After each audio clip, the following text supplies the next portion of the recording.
and welcome back to Praggers Gaming. I'm Gamer Praggers, and this is Citizen Sleeper.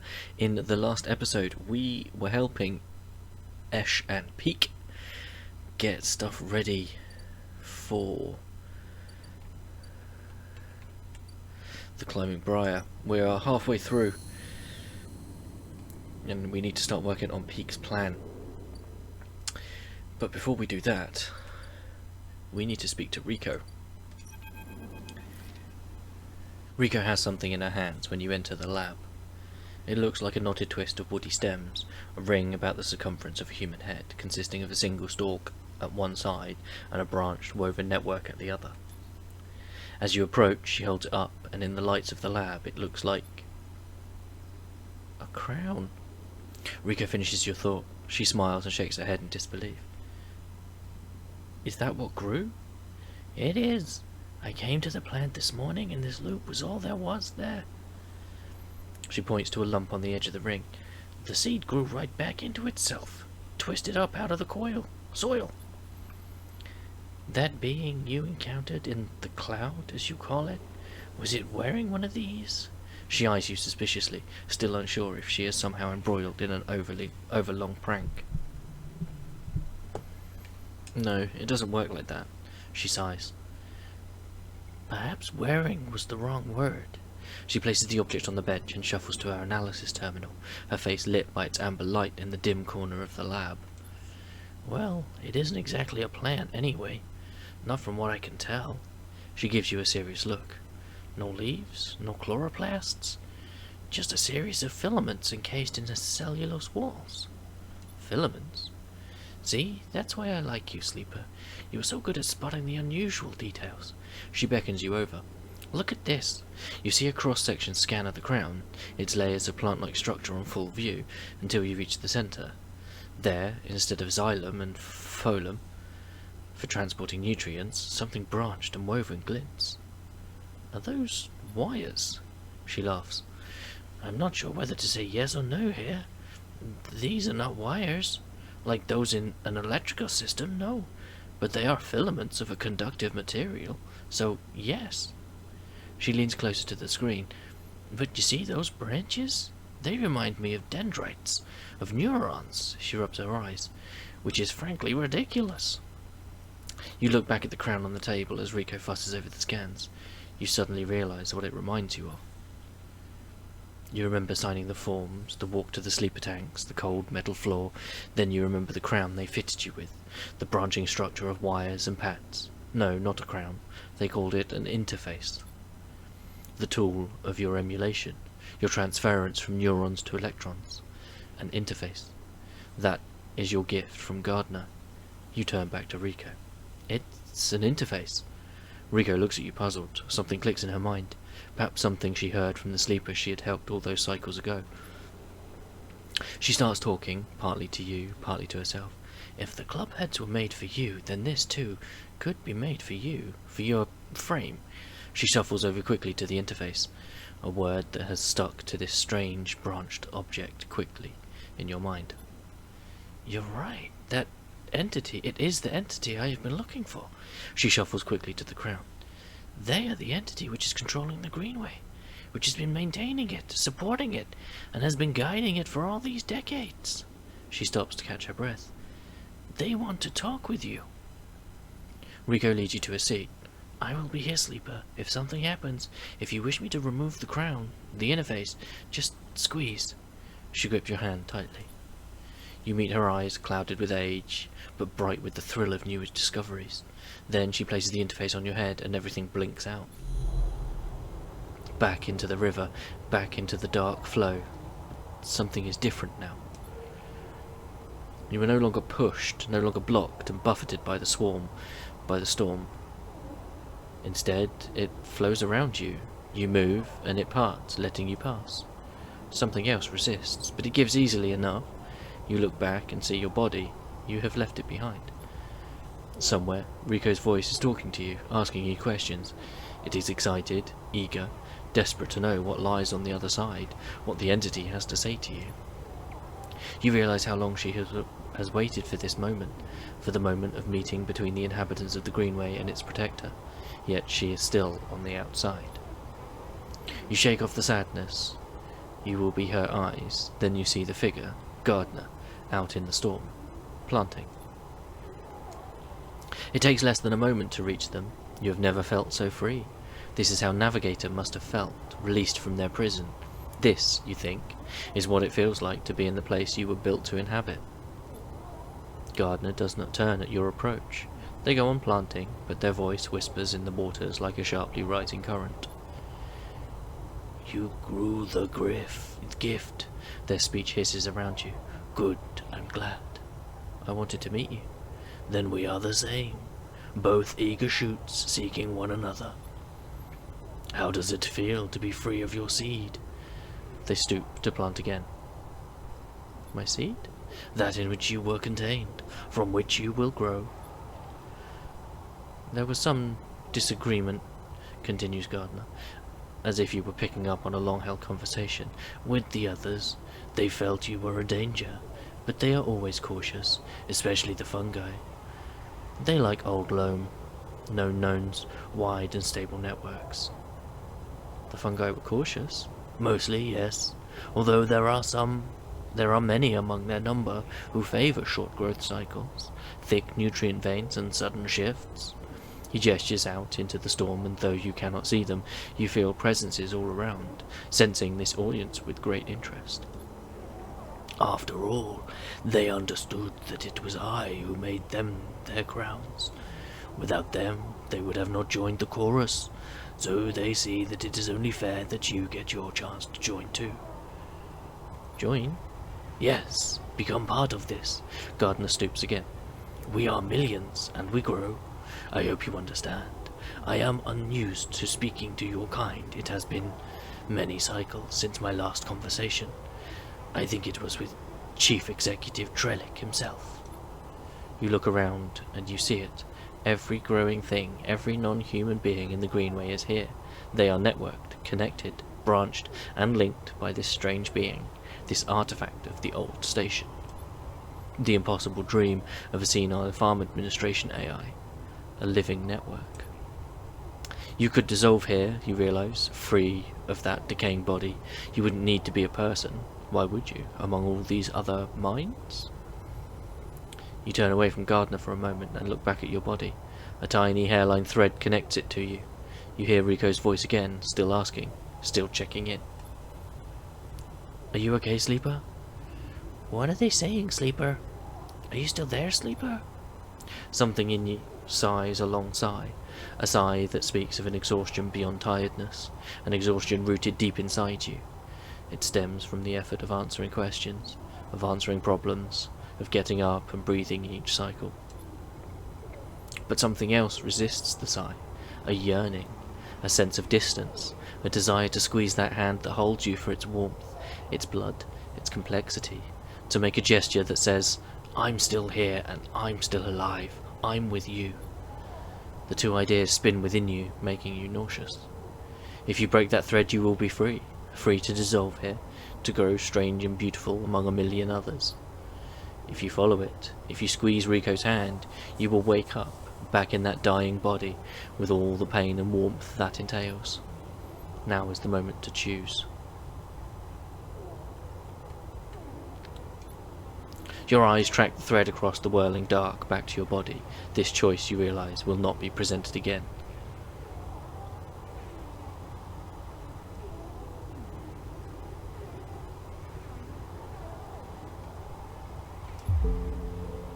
You don't look back at Gardner, you don't dare risk it. Instead, you follow the thread delicately, carefully, like a diver following their lifeline back to the surface.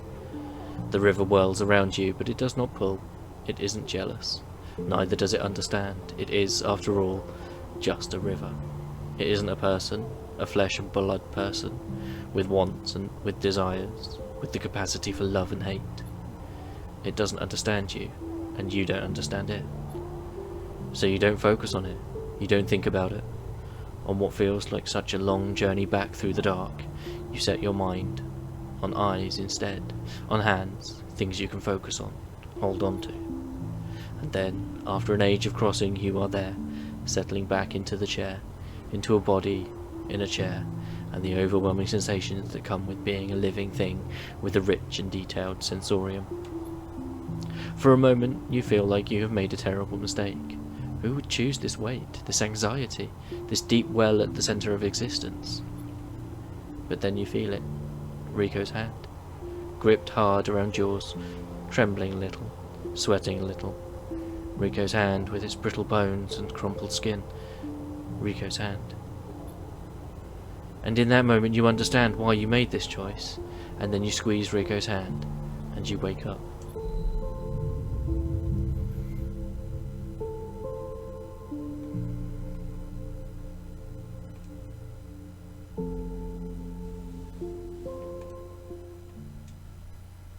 We're going to skip the credits. Because that's another ending.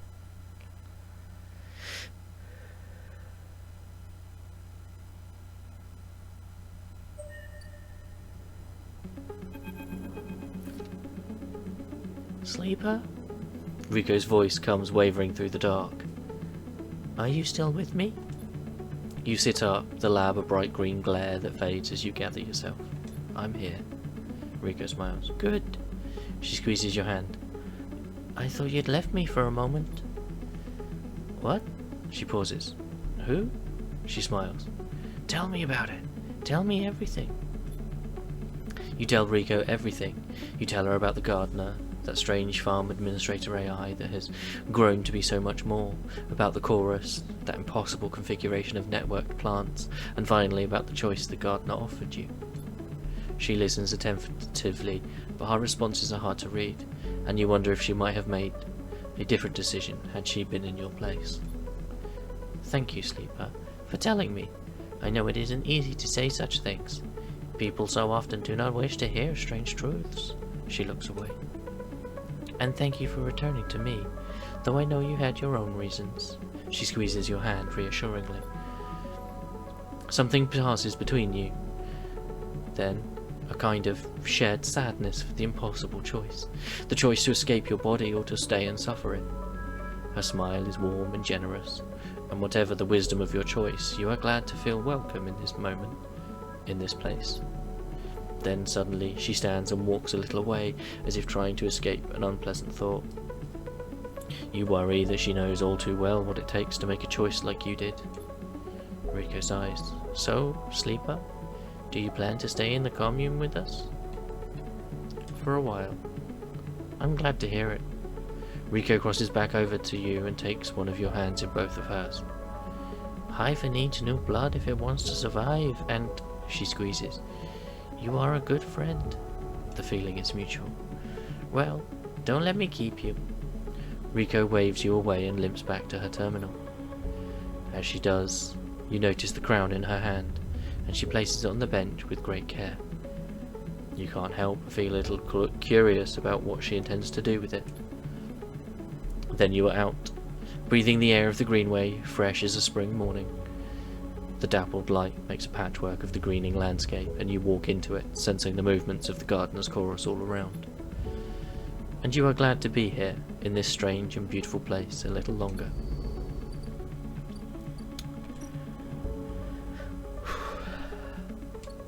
Well, there you go.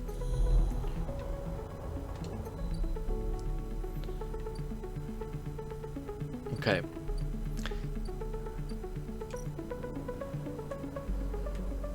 So, we need...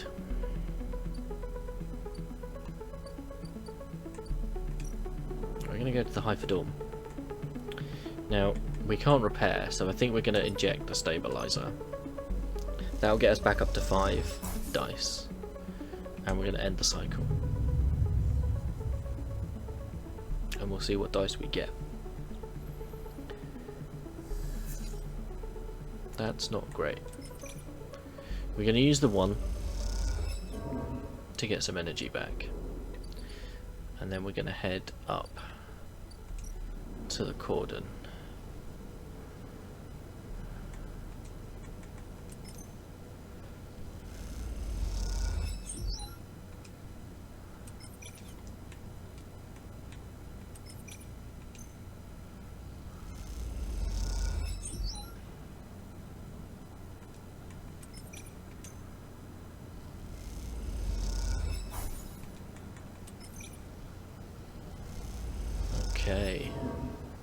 Disappointing.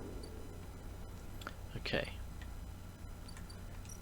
So, where do we stand? Peake's plan. Okay.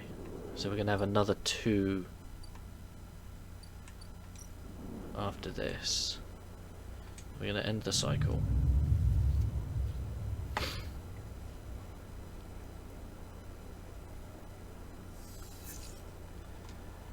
Okay. We do need some scrap.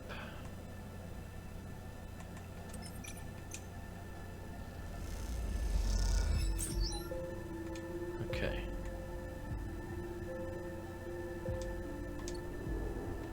And then we're gonna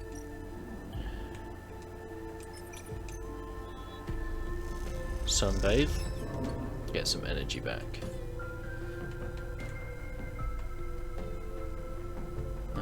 So we got 1 point, but we need 2. Okay.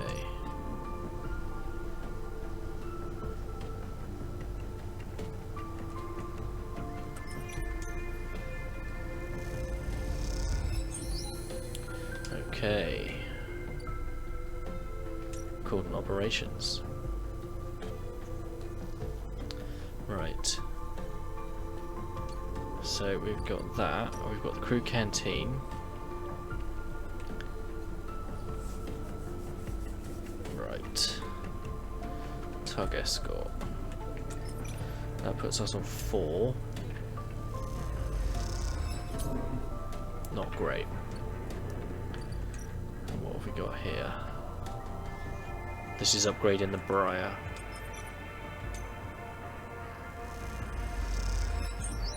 Okay.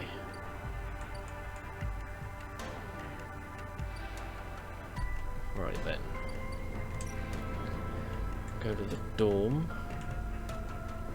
We're going to end the cycle. And we'll see.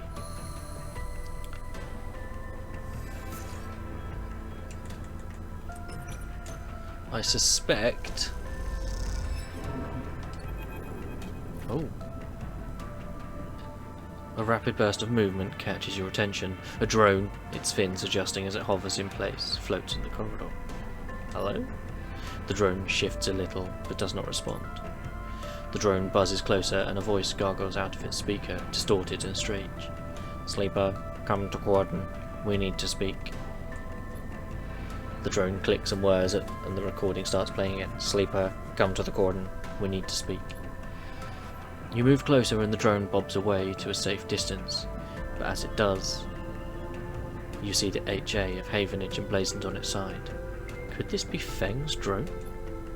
Satisfied it has delivered the message, the drone rotates and accelerates away as rapidly as it arrived. You stare at it as it disappears from sight, hoping for some insight that escapes you. To the Cordon then? Okay.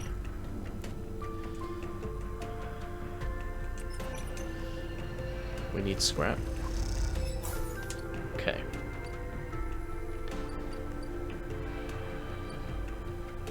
We're gonna need some energy.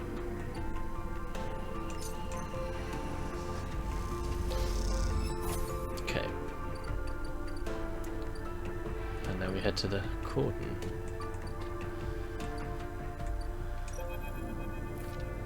As you enter the passage that leads through the Cordon, a flash of movement catches your eye.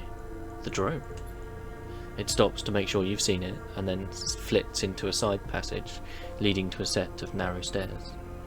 You climb up through a dark shaft, the drone stopping at each landing to check you are following. Despite its lack of expression, there's something overbearing about the way the drone waits, impatiently realigning its fins in sequence. After a long climb, you come out onto an observation platform. The Cordon and the vast ramshackle refugee ships beyond fill your vision. The scale seems impossible, and immediately you feel small and naive for even thinking you could affect this situation. Something shifts nearby. The drone again? A woman is standing at your window. At the edge of your vision, you aren't surprised you didn't notice her. She too seems impossibly small in the shadow of the flotilla. The drone buzzes by her shoulder and she turns. Sleeper, sorry for all of the cloak and dagger nonsense. She nods at the drone. But I have never regretted being cautious. She smiles a tight smile and holds out a hand. I am Helene. Shake her hand. The tight smile holds, but the drone keeps its single eye fixed on you. The effect is a little unnerving. Look. She glances around the empty observation deck, as if checking for potential eavesdroppers. Let's be straight with each other. I know about your plans and... She cuts in before you can respond. I understand your motives. You look at her in her overalls, the yellow markers of the HA sigil. You've been on the eye long enough to recognize a Havenage member when you see them. You're Havenage. Yes, I mean, I expect that is obvious.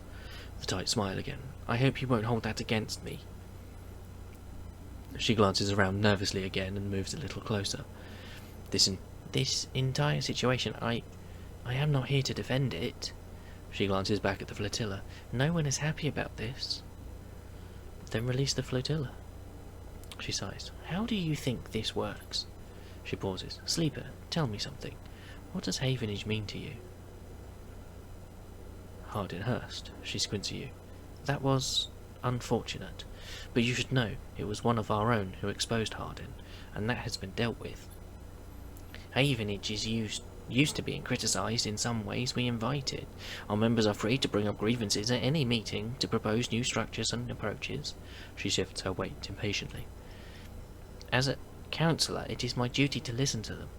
That is why I was elected by the members. We are an imperfect system, yes, and each councillor, each member, each representative can be flawed, and worse. She looks down. But we keep this place running. That is what we do. And the flotilla? She turns and looks out at the clump of fractured ships. The flotilla is a problem. Can the Eye take in thousands of refugees safely? I don't know. This place is a ruin, Sleeper. What do you think the council discusses? The price of Griol? We make plans to keep this place spinning, to keep life support working, to ensure... Helene's slate chirps and a grim look passes across her face as she sees the notification. She looks tired, the screen light casting her rigid expression in a pale glow. Sleeper, I didn't bring you here to explain how Havenage works. I came to talk to you about your plan to cross the cordon, breach the quarantine, and supply the flotilla. She looks directly at you. How do you know? She glances at the drone. I make it my job to know what happens here. I know you think you are helping the flotilla, but you cannot do this. Right now, halfway along the ring, one of the countless series of debates are being held. These debates are to evaluate the potential harm that could be caused if the refugees of the flotilla are left to enter the station. These debates are at a standstill. Helene walks to the window. Too many in the Havenage Council think of the flotilla as a threat. After recent events, a hardline group has emerged, protective, selfish. They seek only to benefit the members. In their mind, the flotilla is a danger to life on the Eye. If you were caught crossing the cordon and breaching the quarantine, it will only strengthen the hardline councillor's case. Criminals who stole a ship from XPR, undermining the security of the station? She shakes her head. It's exactly what they want. The refugees need supplies. They do, and that's exactly what I want to give them. But unless the quarantine is lifted through a fair process, they will never get them. She sighs deeply. And those ex-XPR spaces you were running with, Sleeper? Do you know anything about them? More than I know about you. She looks at you pleadingly. Let's change that, Sleeper. Why do you think the refugee flotilla came here now? Something is happening in the system. Something is pushing people out of colonies and outposts that have survived since Solheim collapse. We need to be ready for whatever is coming, ready to protect the Eye. I know the Eye means something to you. I know there's a reason you are still here. Help me protect it. Helene fixes you with a strong look. Persuade those spacers that this is the wrong move, that they will get caught and the flotilla will be locked down, that Havenage will be delivered into those with the worst instincts. Forget this suicidal supply run with people you barely know. Help me fight for the Eye. Why don't you stop them? If I expose the plan, it's the same as if it goes ahead and they are caught. Every way I look at it, the Eye looks compromised, the quarantine justified, the hardliners get their scapegoat. Don't offer up the excuse the hardliners need to lock the flotilla out altogether, to persuade the members they are the safest pair of hands. She looks at you imploringly. Please! You look back at her and the flotilla behind, and sense a desperation in her plea. A notification breaks the silence. Shit! She rapidly scrolls through pages of data. Sleeper, I need to go. She looks torn. Think about this, please. Talk to the spacers. Help them see reason. And she quickly leaves the observation deck before you have time to respond.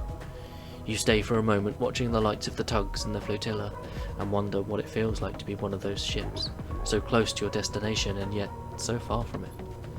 And then you think of the Havenage Council chamber across the eye, where the right of these people to find safety is being debated. You shiver, and then you too are gone, back into the stairwell and the cold dark below. Okay.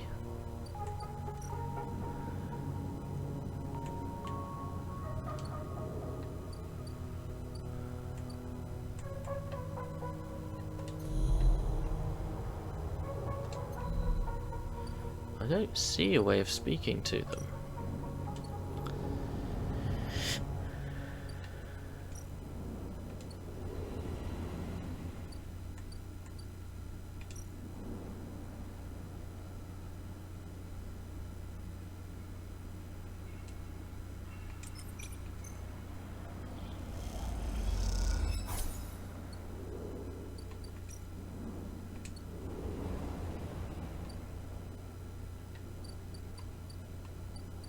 Nothing there.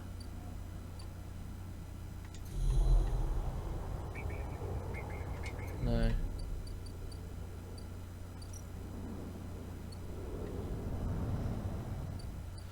Okay.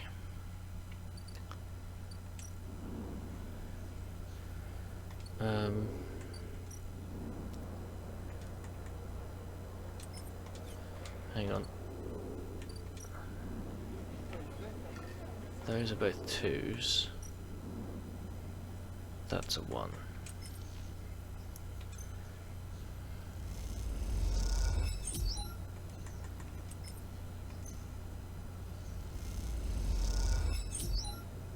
Okay.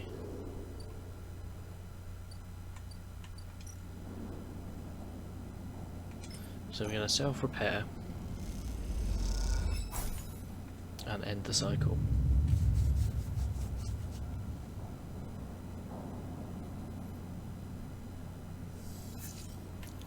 Right, we're going to pop that in there.